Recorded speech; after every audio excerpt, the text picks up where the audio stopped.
J'ai commencé à travailler sur une banque de données du coup, de toutes ces plantes. Là, j'en ai à peu près autour de 800. 800 plantes qui pourraient avoir une revalorisation à l'heure actuelle. Et notamment, il y a des plantes qui peuvent être vraiment typiquement européennes et méditerranéennes, mais des plantes qui peuvent venir d'Asie, venir d'Afrique, de tout horizon. L'impulsion de ce beau projet vient de l'équipe du Musée international de la parfumerie. Tout simplement parce que nous, on avait déjà collaboré, il y avait déjà eu une collaboration maintenant qui commence à dater d'une dizaine d'années sur l'histoire de la parfumerie et en particulier la reformulation et l'étude de parfums antiques. Quand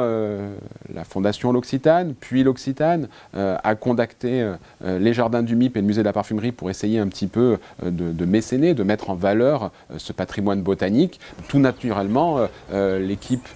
et donc encore merci à eux, l'équipe du Musée de la Parfumerie est venue vers nous en disant ben voilà, on a été sollicité sur un projet qui semble proche des activités que vous avez déjà menées et donc on pourrait continuer un petit peu cette aventure sur l'histoire de la parfumerie, cette fois en s'intéressant non pas aux procédés et aux techniques de fabrication mais cette fois plutôt aux matières premières. Comme le sujet d'étude porte de l'Antiquité à nos jours, il faut s'informer des plantes qui étaient utilisées en Antiquité, au Moyen-Âge, durant la Renaissance. Donc ça a été vraiment des évolutions qui se sont faites au cours du temps.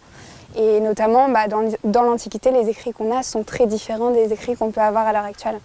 Donc on va avoir tout ce qui est identification botanique qui est forcément incertaine puisque c'était un nom très générique qui était utilisé, qui allait renvoyer à une plante qui est peut-être même inexistante à l'heure actuelle. Il y a un gros travail de recherche pour identifier ces plantes, comprendre pourquoi elles ont été perdues au cours du temps, les identifier botaniquement pour en être certain et effectivement être capable de véhiculer de l'information et d'expliquer au grand public leur histoire à travers bien évidemment leur présentation dans un carré spécial dans les jardins du musée de la parfumerie, mais également des informations scientifiques, historiques, dans certains cas des légendes qui sont associées à ces plantes et bien sûr leur histoire dans la parfumerie. Et donc l'idée c'est de pouvoir présenter ces informations au grand public. Alors l'idée c'est effectivement voir pourquoi ces plantes ont été oubliées et donc les réétudier. Donc c'est pour ça qu'il y a effectivement une doctorante qui travaille donc, sur ces plantes-là pour les réétudier et voir si aujourd'hui, donc en 2017-2018, on peut éventuellement les retravailler différemment de la manière dont elles étaient utilisées il y a des centaines d'années. Donc voir aujourd'hui comment avec de nouvelles technologies on peut éventuellement recréer de nouvelles molécules ou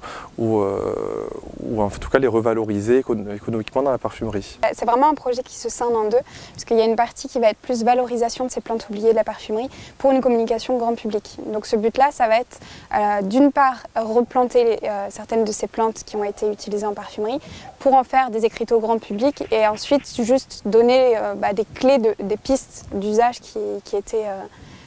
utilisées à cette époque. Et après, il y a plus la partie de ces plantes aussi. Le but serait de pouvoir les remettre les stocker dans des banques, des conservatoires de banques de graines. Et après, il y a une partie plus l'Occitane, où le but serait de pouvoir, pour certaines de ces plantes, avoir peut-être une possibilité de pouvoir les étudier pour une transposition industrielle au goût du jour. Donc là, c'est vraiment là où il y aura une partie plus expérimentation, de se dire est-ce que ces plantes peuvent être encore utilisées aujourd'hui et peuvent avoir un intérêt commercial derrière. Notre métier est basé en fait sur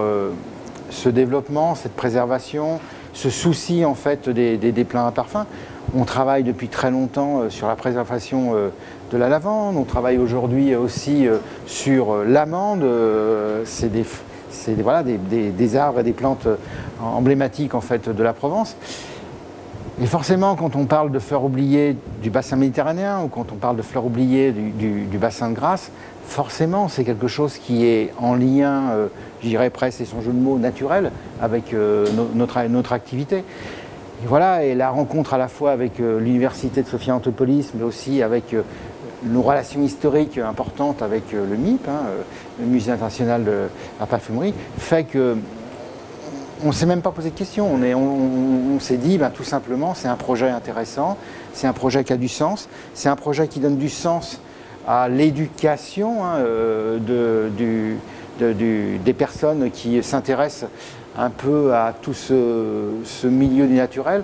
et c'est forcément pour nous porteur de sens sur notre marque, sur nos activités. le sens de parler de ce patrimoine, c'est aussi donner beaucoup de sens en fait à notre métier, à nos valeurs, à ce qui est le cœur en fait de notre activité et de ce que c'est notre territoire en fait, notre territoire, encore une fois, naturel. Avec le retour du naturel, cette volonté d'avoir, de développer de nouveaux extraits, de nouvelles faciales olfactives, on peut imaginer remettre au goût du jour certaines odeurs. Et puis, on peut aussi imaginer que les nouveaux procédés qui ont été utilisés pendant longtemps, mais qui ont évolué, puissent conduire à de nouveaux extraits, peut-être avec des fois de meilleurs rendements, avec de nouvelles faciales olfactives qui puissent intéresser le parfumeur. On peut imaginer que dans le jeune public qui va visiter les jardins du MIP et découvrir ces odeurs, on a peut-être les parfumeurs de demain, ou en tout cas les responsables marketing, des futurs professionnels de la parfumerie qui vont sentir une odeur d'une de ces matières premières oubliées et avoir un flash, avoir un coup de cœur et peut-être développer de nouveaux parfums à partir de ces matières premières.